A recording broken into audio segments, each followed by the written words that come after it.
Hi, welcome. This is the third video in my top five things of 2014.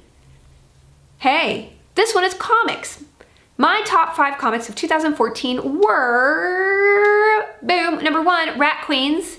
All right, if you haven't read this, this is a freaking amazing comic. It's a group of, I believe 4 ladies in sort of a guild. We're talking like a traditional RPG, D&D sort of group of adventurers, but they're all salty, salty ladies. There's a dwarf, there's an amazing sort of gnome character. I don't know, I can't even describe this. I just know that it's one of my tops. There's adventure, there's lots of swearing, there's humor. It's very much like the guild, you know, the kind of snarky humor. It has this, except they're really in that world.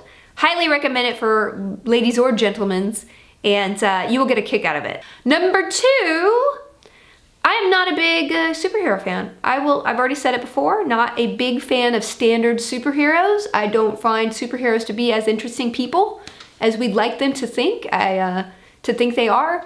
But a premiere this year, I believe it was this year, really turned me around. The Ms. Marvel comic. So I was not familiar with this character necessarily, but she was rebooted as a young girl from Jersey who is Muslim. And this is such an interesting angle to me.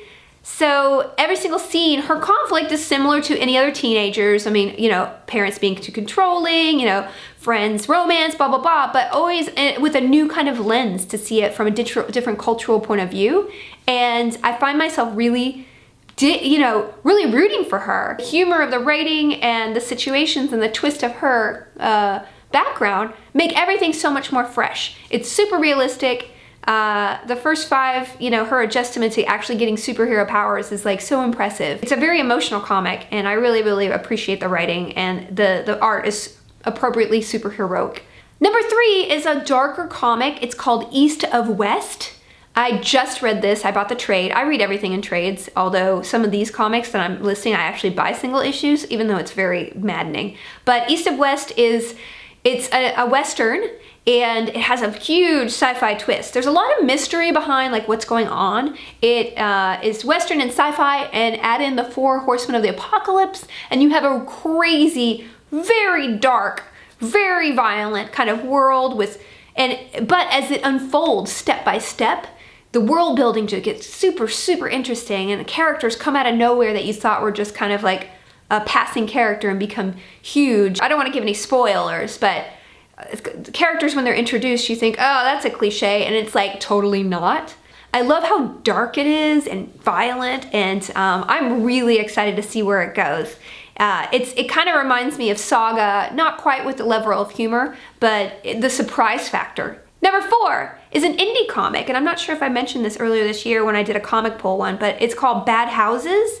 This might be from 2013, but it's one of the best comics I read this year. I love the indie comics that tell more ordinary stories, and it's some of them get a little bit repetitive about, oh yeah, you're depressed, or oh yeah, your mom died.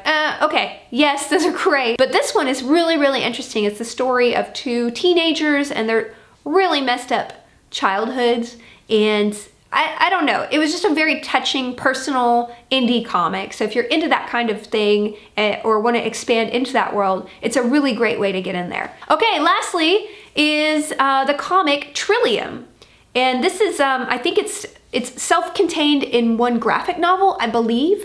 It is fantastic sci-fi romance, not in a very standard way. It bounces back and forth between a very, very future humanity and a here on Earth 1920s reality. And the way that it deals with the themes of time travel and space, etc., it reminded me a lot of Interstellar, except I enjoyed it more. The art is very indie in style, and if you read Sweet Tooth, which I was a big fan of as well, this is by the same artist. Those are my top 5 comics of the year. Please let me know in the comments if I missed anything. I read a lot more comics that I really enjoy, but I had to narrow it down. So anyway, all right, on to the next video for my top 5 books of the year. Yeah, that's it. Yeah.